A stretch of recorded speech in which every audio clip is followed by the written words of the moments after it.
নমস্কার বন্ধুরা, plants care and nature YouTube চ্যানেলে নতুন একটা ভিডিওতে আবার আপনাদের স্বাগত জানাচ্ছি। আজকে এই যে আমার প্যারাপটের উপরে যে ডালিয়া ফুল গাছগুলো আছে, সেই ডালিয়া ফুল গাছে একদম প্রথমের দিকে সার দেওয়া হয়েছিল, এখন একটু আবার সার দিতে হবে।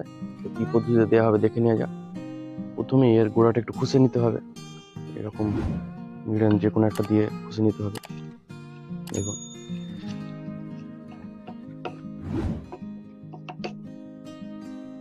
ভালোভাবে একটু খুশে নিতে হবে। 10-26-26 আর সর্ষে খোলের অনুপাতটা 2:1 অনুপাত, অর্থাৎ আমি চামচ মেপে নিতে পারেন। 2 চামচ সর্ষের খোল আর 1 চামচ 10-26-26 মিক্স করে নেবো। অল্প গাছের জন্য বেশি মিক্স করে দিলে তো নষ্ট হয়ে যাবে জিনিসটা। এই যে মেশানো হয়ে গেল,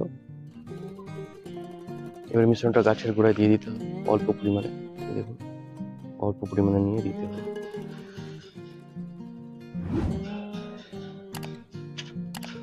বেশি দিলে গাছ মারা যাবে।